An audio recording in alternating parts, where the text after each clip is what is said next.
Good afternoon, my YouTube video viewers.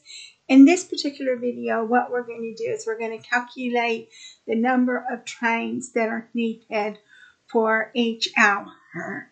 And basically, so we've got the time, which is 6 o'clock in the morning, all the way down to 5 o'clock the following morning. And we have a passenger count. And what I did was I created a random number between 200 and 400 at 6 o'clock. And then from 2300, we'll just say from 1 o'clock, 12 o'clock to 5 o'clock, we have a random number between 1 and 200. So we're just going to take it as a given that less people are going to be traveling in the middle of the night than they are going to be traveling during social hours. And then the next thing we're going to check is the train capacity. So we've got a train capacity of 80, but you can set it up for a train capacity of anything that you want, because you could have a different type of train that may have a train capacity of 100, but I'm just doing a train capacity of 80.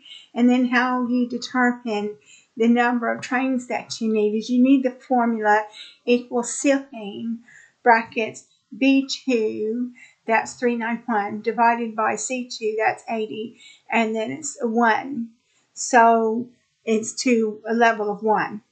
And then so you can see that the number of trains needed is 54554, and it goes on down with, because you've got the passenger count divided by the train capacity, and then you're going to seal it, and that's going to be your number of trains that you need every hour.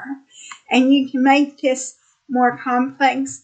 If you want to make it more complex, you can say that you can have 2 different trains, and so maybe one train will have a capacity of 80 and another train will have a capacity of 100.